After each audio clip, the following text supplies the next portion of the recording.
Assalamualaikum warahmatullahi wabarakatuh. Kenalkan nama saya Fitriana Latifah dari kelas C124 NPM 203-24009.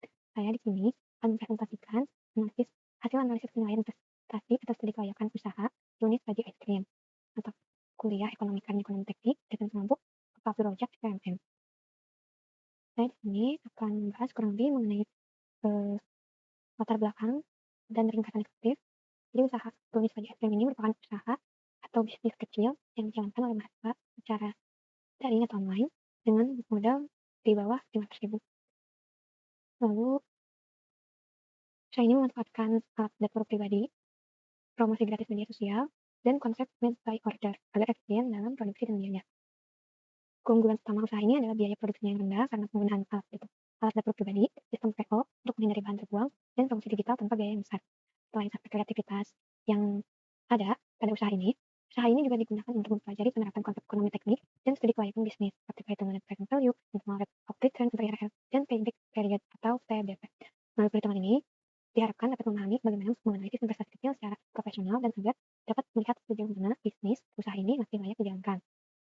Usaha ini bergerak di bidang kuliner, berbasis riset kekinian dan terutama itu jenisnya brownies Baji Es Krim. Produknya merupakan inovasi dari brownies tradisional yang dipadukan dengan bentuk es krim mini di dalam kemasan, menghasilkan perpaduan manis, lembut, dan segar yang sangat disukai oleh anak muda.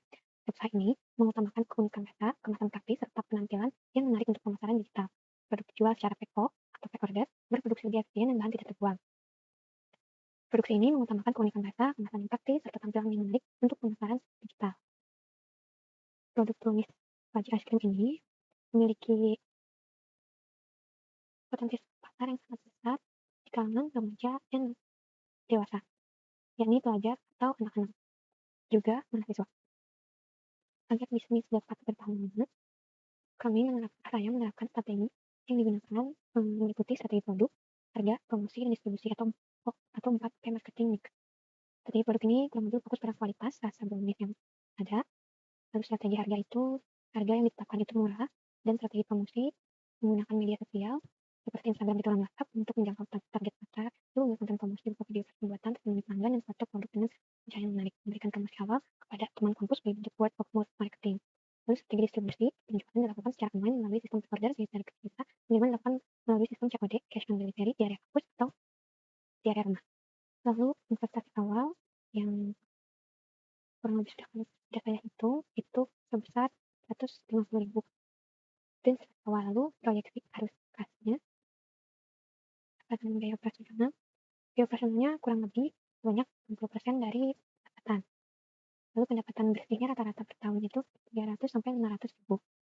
Tahun pertama dihasilkan sebesar 300.000, lalu pada tahun kedua 400.000, dan pada tahun ketiga kurang lebih 500.000. Lalu sebagai simulasi tambahannya dilakukan lagi pada tahun keempat untuk melihat dampak perubahan kondisi pasar. Pada tahun ini diasumsikan terjadi kenaikan harga bahan baku sebesar 20%, kenaikan biaya operasional sebesar 10%, serta penurunan penjualan sebesar 20%. Akibatnya, arus kas bersih menurun menjadi 375.000 atau sekitar 25% lebih rendah dibandingkan tahun sebelumnya. Terdapat penurunan, hasil analisis menunjukkan bahwa usaha masih dapat menghasilkan keuntungan positif dan tetap beroperasi dengan lancar. Lalu analisis investasi, NPV, IRR, dan payback period-nya itu untuk NPV kurang lebih sebesar 367.000, yang dimana itu merupakan positif, berarti usaha layak dijalankan karena memberikan nilai tambah dibandingkan biaya investasinya. Lalu perhitungan IRR kurang lebih sebesar 36,4%, yakni dapat dikategorikan usaha layak secara finansial karena hasilnya melebihi diskonto, yakni 20%. Lalu untuk payback periodnya di sekitar 1 tahun 5 bulan atau 1,38 tahun. 1 tahun 5 bulan, yang tergolong sangat cepat untuk usaha kecil atau bisnis kecil. Selanjutnya terkait resiko dan strategi mitigasinya, tentu saja di dalam setiap usaha, baik berskala besar maupun kecil, memiliki resikonya masing-masing. Pada usaha kali ini, kurang lebih resikonya yang paling muncul adalah kenaikan harga bahan baku, seperti telur, gula, mentega, dan coklat. Lalu yang kedua, terdapat resiko penurunan penjualan akibat perubahan tren.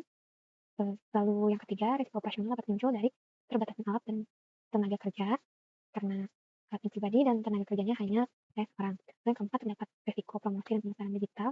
Ini keterbatasan waktu dan pengalaman dalam media sosial dapat menyebabkan kurang optimalnya penyebaran informasi produk, sehingga jangkauan pasar tidak maksimal. Dan kelima, risiko terakhir adalah risiko keuangan, yaitu ketidakseimbangan antara kas masuk dan operasional.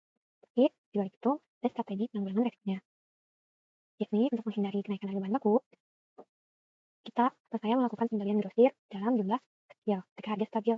Lalu pada strategi menghadapi kemungkinan penjualan, ini kita yakni saya memperkuat strategi promosi digital dan memperbanyak konten menarik di media sosial seperti Instagram dan TikTok. Lalu untuk mengatasi resiko operasional atau penurunan kualitas, bahkan saya dapat melibatkan asisten produksi saya dengan cara saya merekrut dulu. Lalu yang keempat, strategi menghadapi resiko promosi digital dengan menjadwalkan unggahan secara rutin menggunakan fitur schedule post. Lalu yang terakhir ada strategi menghadapi resiko keuangan. Sebaiknya pisahkan uang pribadi dan usaha. Transaksi dicatat secara sederhana, secara manual, dan menggunakan aplikasi. Sepertinya itu saja yang dapat saya sampaikan. Kurang lebihnya saya minta maaf. Assalamualaikum warahmatullahi wabarakatuh. Terima kasih.